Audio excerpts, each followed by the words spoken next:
오늘 하나님께서 우리에게 주시는 말씀은 누가복음 15장 11절부터 24절까지 말씀입니다. 이 말씀을 제가 봉독해 드리겠습니다. 또 이르시되 어떤 사람에게 두 아들이 있는데 그 둘째가 아버지에게 말하되 아버지여 재산 중에서 내게 돌아올 분깃을 내게 주소서 하는지라.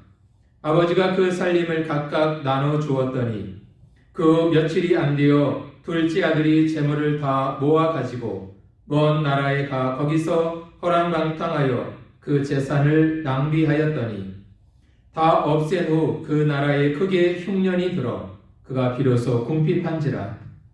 가서 그 나라 백성 중 한 사람에게 붙여 사니 그가 그를 들러 보내어 돼지를 치게 하였는데 그가 돼지 먹는 쥐염 열매로 배를 채우고자 하되 주는 자가 없는지라. 이에 스스로 돌이켜 이르되 내 아버지에게는 양식이 풍족한 품꾼이 얼마나 많은가. 나는 여기서 주려 죽는구나. 내가 일어나 아버지께 가서 이르기를 아버지 내가 하늘과 아버지께 죄를 지었사오니 지금부터는 아버지 아들이라 일컬음을 감당하지 못하겠나이다. 나를 품꾼의 하나로 보소서 하리라 하고 이에 일어나서 아버지께로 돌아가니라. 아직도 거리가 먼데 아버지가 그를 보고 측은히 여겨 달려가 목을 안고 입을 맞추니 아들이 이르되 아버지 내가 하늘과 아버지께 죄를 지었사오니 지금부터는 아버지 아들이라 일컬음을 감당하지 못하겠나이다 하나 아버지는 종들에게 이르되 제일 좋은 옷을 내어다가 입히고 손에 가락지를 끼우고 발에 신을 신기라. 그리고 살진 송아지를 끌어다가 잡으라. 우리가 먹고 즐기자. 이 내 아들은 죽었다가 다시 살아났으며 내가 잃었다가 다시 얻었노라 하니 그들이 즐거워하더라. 아멘. TV 동화 행복한 세상에 나오는 이야기입니다. 어느 날 사막에 비행기 한 대가 추락을 했습니다. 그 비행기는 세계에서 5손가락 안에 드는 큰 부자의 아들이 그 경비행기를 타고 가다가 사막에서 강한 바람을 만나 사고를 당하게 된 것입니다. 아들이 타고 있던 비행기가 추락했다고 하는 소식을 듣고 이 아버지는 큰 충격을 받았습니다. 그러나 곧 그 아버지는 정신을 차리고 구조대를 모아서 그 아들을 찾기 위하여 사막으로 달려갔습니다.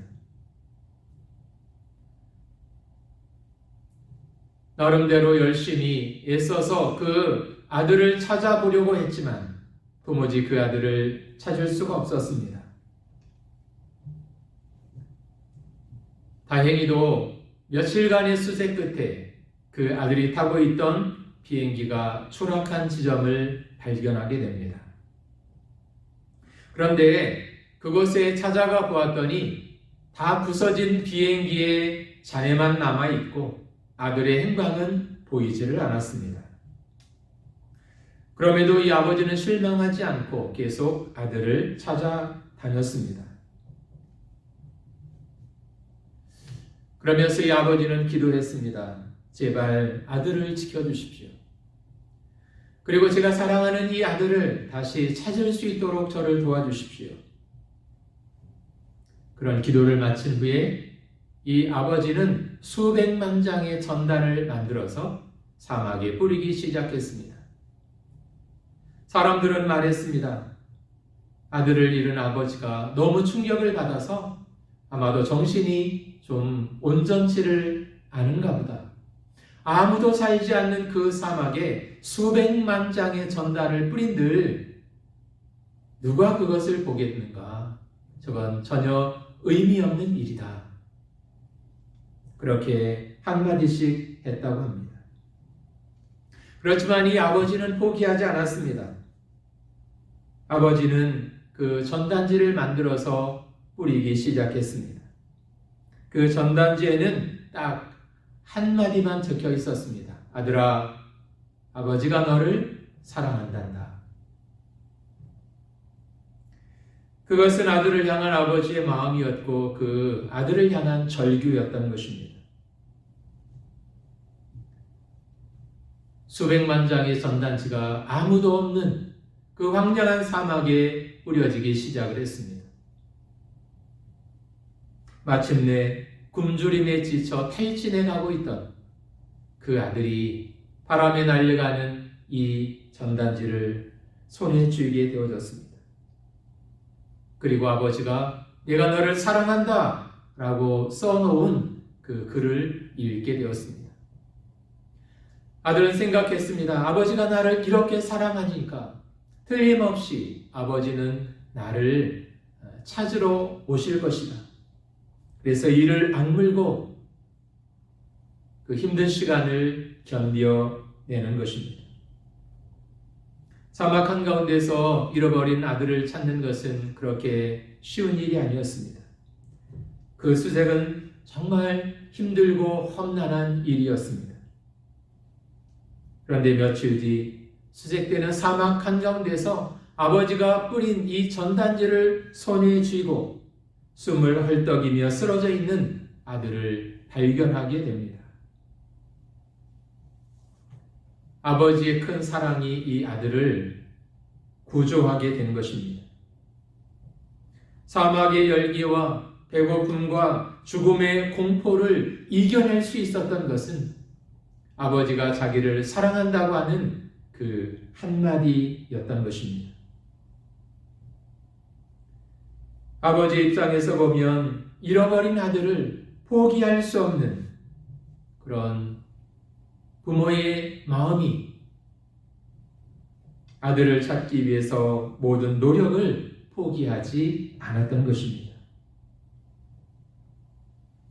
어쩌면 이것이 잃어버린 자를 다시 찾기 원하시는 우리의 아버지 되시는 하나님 아버지의 마음과 많이 맞닿아 있다고 생각을 합니다.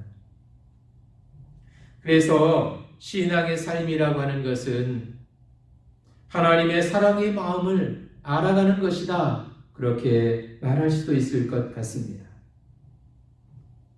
어렸을 때는 대부분 철이 없어서 그 부모의 마음을 이해하지 못하고 부모의 사랑을 제대로 깨닫지를 못합니다. 그러나 점점 나이를 먹고 철이 들고 결혼을 하고 또 자녀를 낳아 키우는 과정을 통해서 대부분의 사람들은 부모님을 이해하게 되고 부모님의 심정을, 부모님의 사랑을 조금씩 깨달아 알아가는 것 같습니다. 오늘 성경에 나오는 이 둘째 아들, 우리가 흔히 말하는 탕자, 그는 처음에 아버지의 마음을 오해했던 것 같습니다. 그래서 그는 자신이 받은 모든 재산을 모아서 집을 떠나기로 결심을 합니다. 아버지를 떠나서 마음껏 자유를 누리며 살아보고 싶었습니다. 나름대로 아버지 집을 떠나 성공해서 행복한 인생을 살아보고 싶었습니다. 그러나 결과는 어땠을까요? 모든 사람들로부터 버림을 받았습니다. 심지어 돼지 취급도 받지를 못했습니다. 인간이 떨어질 수 있는 가장 비참한 자리로 그는 떨어진 것입니다. 그때 그 아들은 깨달았습니다. 아버지와 함께하는 것이 행복이라는 것을, 아버지 집에 그 아버지와 함께 있는 것이 풍성함이라는 것을 그는 깨닫게 되어진 것입니다. 오늘 세상을 향해 있던 우리의 마음이 다시 하나님 아버지를 향하는 마음이 될 수 있기를 원합니다. 세상을 향하던 우리의 발걸음이 우리의 아버지 되시는 하나님의 집을 향하여 돌아가는 그런 발걸음이 되실 수 있기를 원합니다. 사람들에게는 귀소 본능이라고 하는 것이 있는 것 같습니다. 육신적인 귀소 본능을 어떻게 알 수 있냐면, 오늘 우리가 지난주에 추석 명절을 보냈습니다. 올해는 코로나 때문에 추석 명절의 분위기가 많이 식어진 것 같습니다. 그러나 예전에 보면 이런 명절 때 많은 사람들이 고향으로 돌아가고 있습니다. 힘들고 어려운 귀성길임에도 마다하지 않고 사람들은 고향을 찾아 그렇게 먼 길을 떠나는 것입니다. 그런 것을 보면 사람들 마음 속에는 어떤 고향을 향한 그런 귀소 본능이 자리 잡고 있는 것 같습니다. 그런데 그런 육신적인 귀소 본능뿐만 아니라 우리 사람들에게는 영적인 귀소 본능도 함께 있는 것 같습니다. 무신론자였던 오헤어라고 하는 사람이 있었습니다. 이 사람은 어떤 사람이냐면 미국의 공립학교에서 성경을 가르치고 기도하는 것을 법으로 금지해야 된다고 주장을 했던 사람이었습니다. 그러니까 전에는 미국의 공립학교에서 기도하고 성경 읽는 것을 자유롭게 할 수 있었습니다. 그런데 이 사람이 학교에서 그런 것을 하면 안 된다. 그래서 법원에 제소를 했습니다. 당시 사람들은 모든 사람들이 이 오헤어라고 하는 이 사람의 주장이 받아들여지지 않고 법원에서 이 사람이 패소할 것이라고 생각을 했습니다. 그런데 모든 사람들의 예상을 깨고 이 사람의 주장이 받아들여져서 이제부터는 공립학교에서 성경을 가르치는 것도 기도하는 것도 해서는 안 된다. 그것을 금지하는 법이 받아들여졌습니다. 그 순간 이 오헤어라고 하는 사람이 어떻게 한 줄 아십니까? 두 손을 번쩍 들고 오 하나님 감사합니다. 이런 말을 외쳤다고 합니다. 그날 그가 보인 행동을 보고 그날 저녁 신문 기사에 이런 기사가 타이틀로 떴습니다. 불신자가 하나님께 감사했다. 이게 얼마나 웃기는 일입니까? 하나님이 없다고 부정하면서도 그 마음 한구석에는 하나님에 대한 의식이 자신도 모르게 그렇게 존재하고 있었던 것입니다. 그런 것을 보면 사람들의 영혼에는 하나님께로 다시 돌아가고 싶어하는, 하나님의 집으로 다시 되돌아가고 싶어하는 그런 귀소 본능이 있는 것 같습니다. 오늘 성경을 보면 탕자가 집을 나갔습니다. 잠깐 행복하고 즐거운 시간을 보냈습니다. 그런데 그것은 잠깐이었습니다. 점점 그의 삶이 쪼그라들어가기 시작했습니다. 힘들어집니다. 고난이 찾아옵니다. 곁에 있던 사람들도 다 떠났습니다. 그에게 관심을 보여주는 사람도 없습니다. 배고파서 견딜 수가 없습니다. 그래서 그가 마지막 선택한 것은 이스라엘 사람들이 가장 저주스럽게 여기는 짐승 가운데 하나인 돼지를 치는 일을 그가 하게 되어졌습니다. 돼지가 먹는 그 열매로도 자신의 배를 채울 수 없는 한계 상황에까지 그가 내몰리게 되어졌습니다. 그런 힘들고 어려운 형편에 처해졌을 때 그의 마음속에 찾아온 한 가지 생각은 바로 이것이었습니다. 내가 아버지 집으로 돌아가리라 라고 하는 생각이었습니다.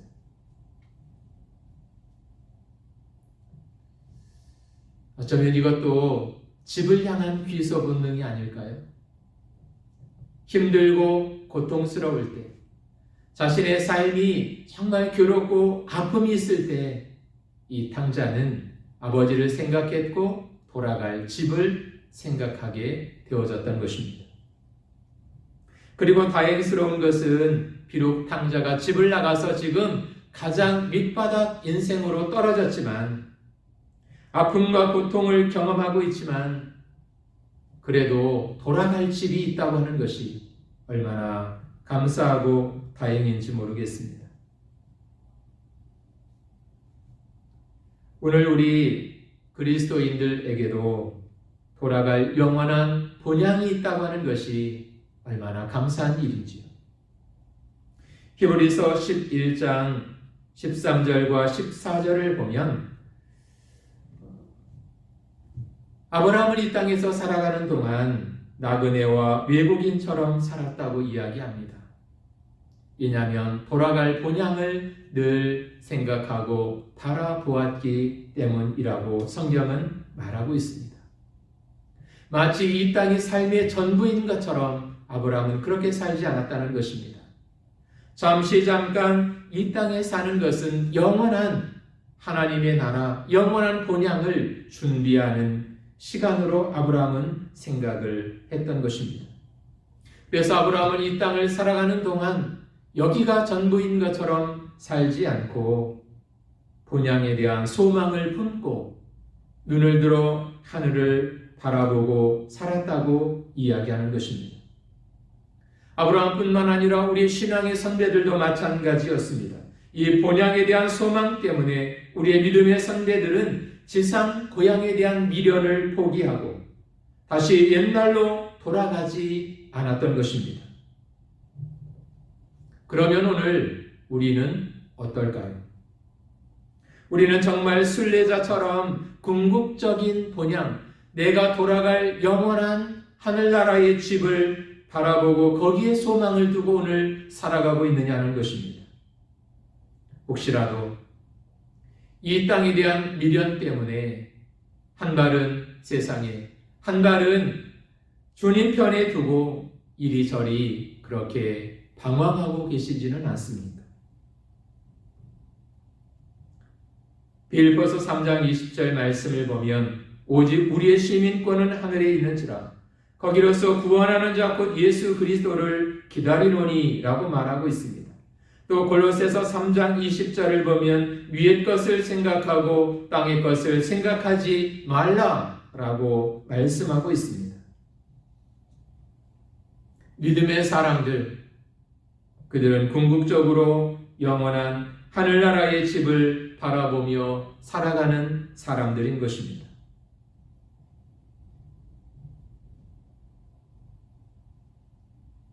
오늘 탕자가 집을 나가서 말할 수 없는 고난의 세월을, 고통의 세월을 보냈지만 그럼에도 불구하고 그가 돌아갈 수 있는 집이 있고 그를 맞이해주는 아버지가 있다는 사실이 얼마나 다행스럽고 감사한 일이지요. 오늘 우리에게도 돌아갈 영원한 본향이 있음과 또 우리를 맞아줄 하나님 아버지가 계심을 믿고 이 땅에서 아브라함처럼 그렇게 나그네로 이 땅이 전부가 아닌 것처럼 그렇게 믿음으로 사는 저와 여러분들이 되실 수 있기를 원합니다. 두 번째로 이 탕자가 집으로 돌아왔을 때의 일입니다. 그 집에는 탕자를 맞이해 줄 아버지가 있었습니다.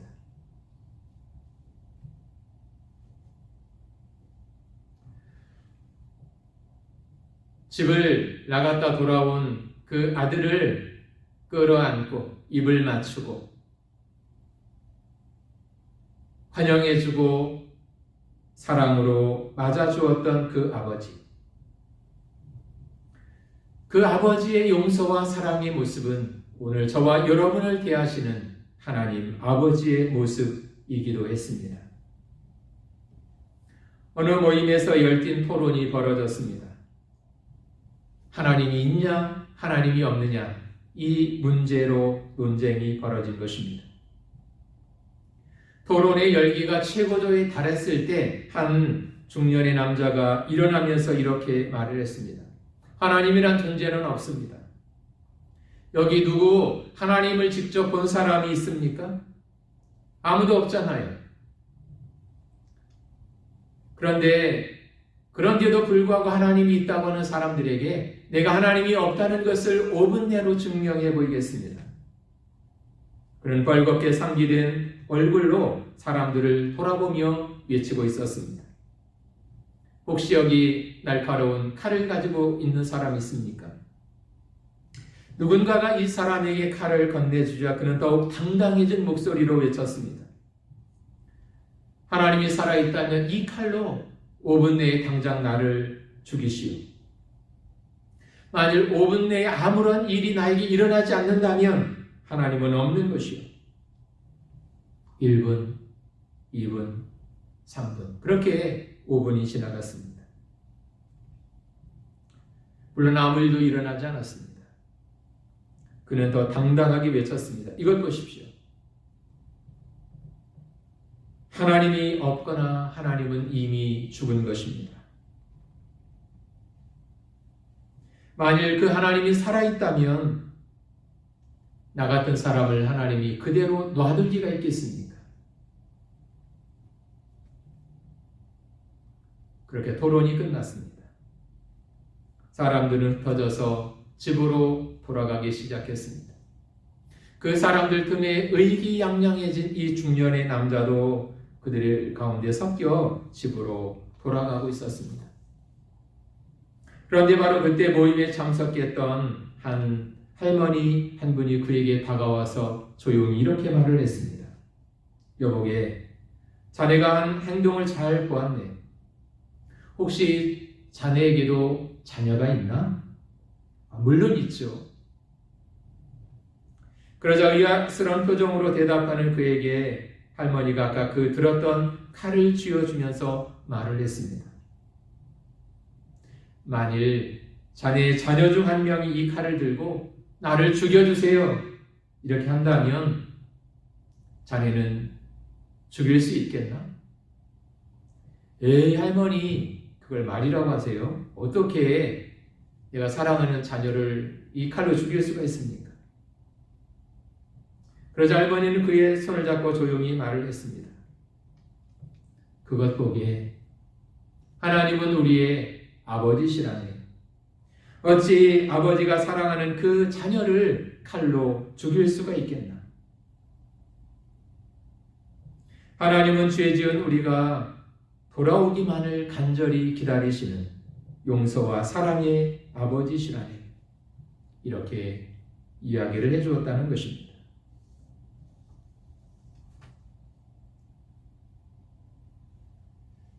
아마 이 둘째 아들이 집을 나갈 때 그 나름대로의 생각이 있었을 것입니다.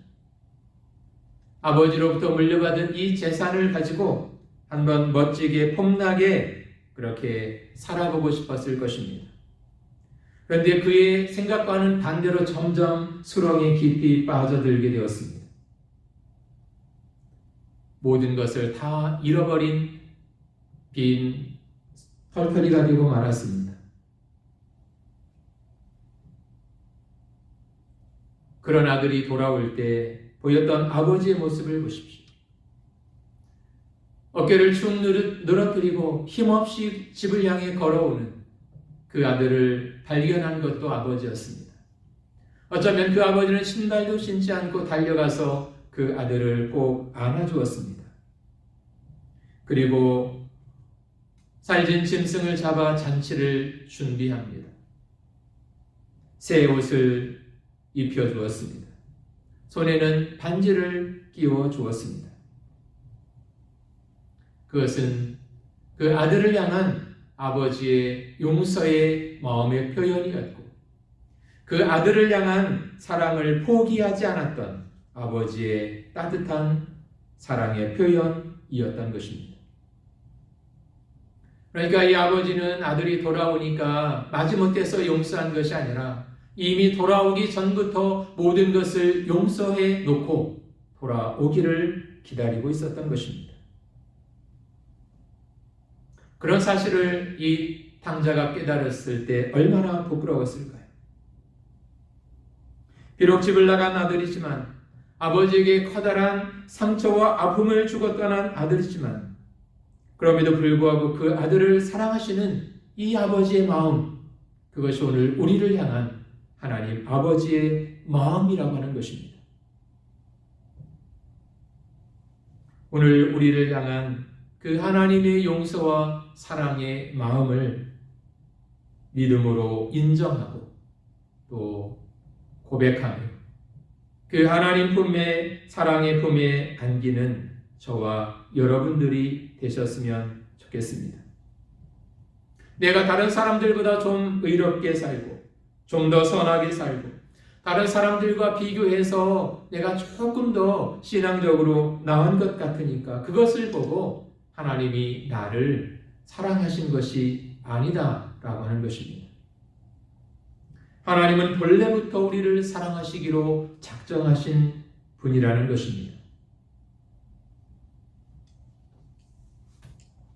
그래서 하나님은 우리를 사랑하실 때 어떤 조건을 달고 사랑하지 않는다는 것입니다. 사람들의 사랑이라고 하는 것이 따지고 보면 대부분 감추어진 조건들이 있는 것 같습니다. 최소한 자기가 원하는 어떤 그 선들이 있는 것 같아요. 어떤 기준 같은 것들이 있는 것 같습니다. 그것을 통과하면 더 큰 사랑을 표현하기도 하고 자기가 만들어 놓은 선에 미달되면 왠지 우리의 마음이 불편해지는 것입니다. 그런 것을 보면 우리들의 사랑이라고 하는 것도 참 제한적이다. 그런 생각을 지울 수가 없습니다. 그런데 만약 하나님이 어떤 기준을 정해놓고 우리를 사랑하시기로 작정했다면 우리 중에 누가 그 하나님의 사랑을 경험할 수 있을까요? 아마 저를 포함해서 대부분의 사람들은 다 탈락하고 말았을 것입니다.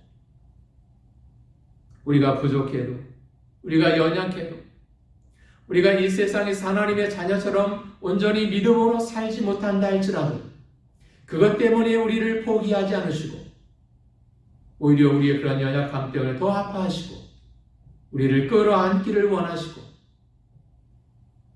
하나님께로 돌아갈 때 우리를 안아주시며 우리의 어깨를 토닥여 주시는 그런 용서와 사랑의 하나님, 그분이 우리의 아버지이신 것을 믿으시기 바랍니다. 어떤 이유에서인지는 모르겠지만 그동안 하나님을 향한 발걸음이 더디고 또 우리의 발걸음이 하나님의 집을 향하는 것이 아니라 세상을 향해 있던 발걸음이라면 오늘 이 시간 그 발걸음을 돌이켜 탕자가 아버지 집으로 돌아가듯이 우리의 발걸음이 하나님의 집을 향한 발걸음이 되고 하나님을 향한 그런 발걸음이 되실 수 있기를 원합니다. 거기서부터 우리의 영적인 회복도 우리의 삶의 회복도 시작이 될 수 있는 것입니다. 집을 나간 아들이 집으로 돌아왔을 때 아버지는 그 아들에게 새 옷을 입혀주었습니다. 그리고 신발을 신겨주었습니다. 반지를 끼워주었습니다. 이런 것은 다 너는 이제 내 아들이다. 그리고 내가 너의 신분을 회복시켜준다. 그리고 앞으로 너의 삶은 새로워질 것이다. 라고 하는 그 아버지의 표현이었던 것입니다.